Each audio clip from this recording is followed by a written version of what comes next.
अशोक तंवर आए थे पार्टी में तब कहा था कि वो मेरा सहयोग करने के लिए पार्टी में आएंगे, मुलाकात बकायदा उनकी हुई थी। लेकिन सुनीता दुग्गल का टिकट काटकर अगर अशोक तंवर आए हैं तो जीत की गारंटी मानकर बीजेपी उनको चल रही है कि यहां से पहले भी वो लोकसभा पहुंचे थे और इस बार भी वो करिश्मा कर सकते हैं। युवा चेहरा है और जिस तरीके से उनका वेलकम किया था उस वक्त के मुख्यमंत्री मनोहर लाल ने, तभी लग रहा था कि ऐसे तो अशोक तंवर नहीं आए हैं आम आदमी पार्टी को छोड़कर, बड़े फैसले के लिए जानी जाती बीजेपी आज जो उम्मीदवार घोषित किए हैं उन तीनों नामों ने चौंकाया है।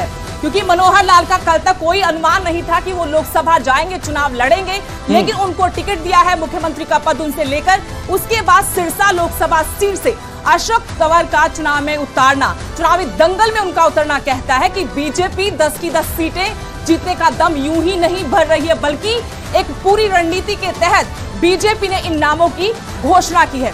अंबाला भी रिजर्व सीट है, सिरसा लोकसभा सीट भी रिजर्व सीट है, ऐसी की सीट है और यहां से दोनों उम्मीदवार ऐसे कि लगातार इन सीटों पर दबदबा रहा है। लेकिन चौटाला के गढ़ में अशोक तंवर क्या वो करिश्मा कर पाएंगे गगन?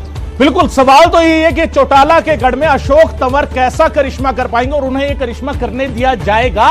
सवाल यह भी है, सुनीता दुग्गल इतना केक वॉक रहने देंगे अशोक तंवर के लिए, क्योंकि उनकी एमपी की टिकट कटी है। सुनीता दुग्गल कहीं ना कहीं ये कह रही थी कि नहीं, यहां से तो मैं ही कंफर्म करूंगी, मैं ही लड़ूंगी, लेकिन अब टिकट को लेकर लड़ाई।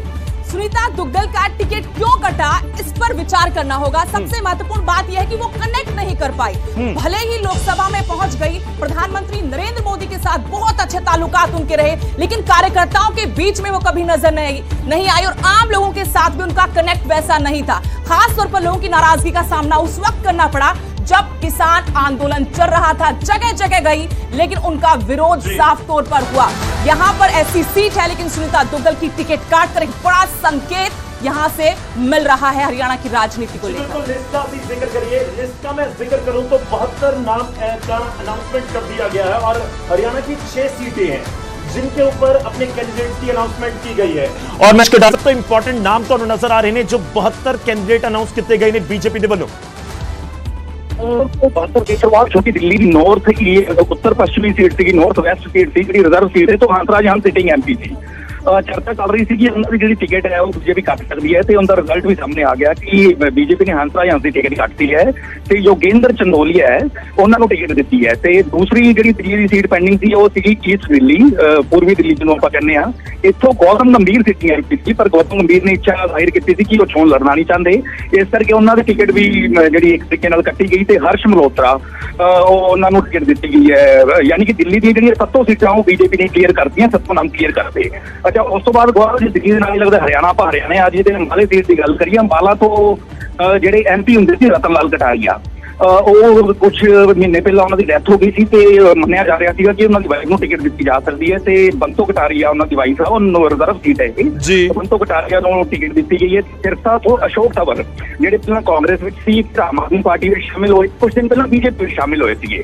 ਸਿਰਸਾ ਵੀ ਰਿਜ਼ਰਵ ਸੀਟ ਹੈ ਤੇ ਅਸ਼ੋਕ ਤੰਵਰ ਨੂੰ ਜਿਹੜਾ ਹੈ ਸਿਰਸਾ ਤੋਂ ਟਿਕਟ ਦਿੱਤੀ ਗਈ। ਤੇ ਕਰਨਾਲ ਦਾ ਜਿਹੜਾ ਗੌਰਵ ਦਾ ਸਪੈਕੂਲੇਸ਼ਨ ਚੱਲ ਰਹੀ ਸੀ ਕਿ ਕੱਲ ਹੀ ਮੁੱਖ ਮੰਤਰੀ ਜਿਹੜੇ ਹਰਿਆਣਾ ਦੇ ਸੀ ਮਨੋਹਰ ਲਾਲ ਖੱਟਰ, ਉਹਨਾਂ ਨੇ ਰਿਜ਼ਾਈਨ ਦਿੱਤਾ ਸੀ, ਫਿਰ ਅੱਜ ਕਰਨਾਲ ਦੀ ਵਿਧਾਨ ਸਭਾ ਸੀਟ ਵੀ ਉਹਨਾਂ ਨੇ ਛੱਡਤੀ ਸੀ ਤੇ ਮੰਨਿਆ ਜਾ ਰਿਹਾ ਸੀਗਾ ਕਿ ਇਹਨਾਂ ਨੂੰ ਸੈਂਟਰ ਵਿੱਚ ਲਿਜਾਇਆ ਜਾ ਸਕਦਾ ਹੈ। ਤੇ ਕਰਨਾਲ ਦੀ ਲੋਕ ਸਭਾ ਸੀਟ ਤੋਂ ਮਨੋਹਰ ਲਾਲ ਖੱਟਰ ਨੂੰ ਟਿਕਟ ਦਿੱਤੀ ਗਈ ਹੈ, ਜਿਸ ਬਾਰੇ ਨਿਊਜ਼ 18 ਨੇ ਕੱਲ ਵੀ ਦੱਸਿਆ ਸੀਗਾ।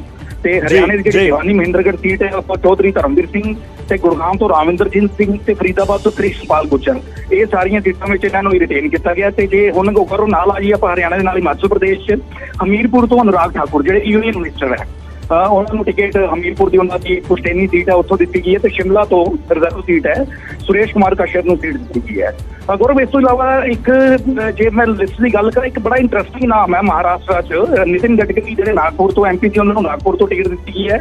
ਤੇ ਪਿਊਸ਼ ਗੋਇਲ ਜਿਹੜੇ ਕਿ ਯੂਨੀਅਨ ਮਿਨਿਸਟਰ ਹੈ, ਮੁੰਬਈ ਨਾਰਥ ਤੋਂ ਇਹਨਾਂ ਨੂੰ ਟਿਕਟ ਦਿੱਤੀ ਗਈ ਹੈ। ਹਾਲਾਂਕਿ ਇਹ ਰਾਜ ਸਭਾ ਵਿੱਚ ਹੈ, ਇਹਨਾਂ ਦਾ ਕਾਫੀ ਲੰਬਾ ਟੈਨਿਓਰ ਹਜੇ ਰਾਜ ਸਭਾ ਦਾ ਪੈਂਡਿੰਗ ਹੈ, ਪਰ ਇਸ ਦੇ ਬਾਵਜੂਦ ਪਿਊਸ਼ ਗੋਇਲ ਨੂੰ ਮੁੰਬਈ ਨਾਰਥ ਤੋਂ ਜਿਹੜੀ ਟਿਕਟ ਦਿੱਤੀ ਗਈ ਹੈ ਉਹ ਆਪਣੇ ਆਪ ਵਿੱਚ ਵੀ ਸਰਪ੍ਰਾਈਜ਼ਿੰਗ ਫੈਕਟਰ ਹੈ। ਤੇ ਬੀੜ ਸੀਟ ਪੰਕਜਾ ਮੁੰਡੇ ਇਹਨਾਂ ਦੇ ਫਾਦਰ ਵੀ ਜਿਹੜੇ ਬੀਜੇਪੀ ਵਿੱਚ ਸੀਗੇ, ਉਹਨਾਂ ਨੂੰ ਪੰਕਜਾ ਮੁੰਡੇ ਨੂੰ ਬੀੜ ਸੀਟ ਤੋਂ ਜਿਹੜਾ ਰਿਟੇਨ ਕੀਤਾ ਗਿਆ ਹੈ।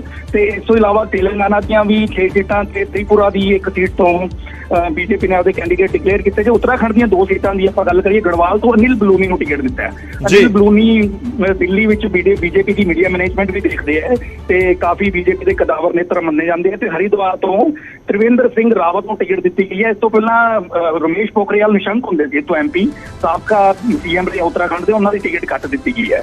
ਯਾਨੀ ਕਿ ਮੇਨ ਸ਼ਹਿਰਾਂ ਦੀ ਗੱਲ ਕਰੀਏ ਤਾਂ 72 ਸੀਟਾਂ ਵਿੱਚੋਂ ਇਹ ਸਾਰੇ ਫੇਸਿਸ ਹੈ ਜਿਨ੍ਹਾਂ ਵੱਲੋਂ BJP ਦੇ ਨਾਮ ਹੈ ਜਿਹੜੇ ਅੱਜ ਡਿਕਲੇਅਰ ਕੀਤੇ ਗਏ ਹੈ।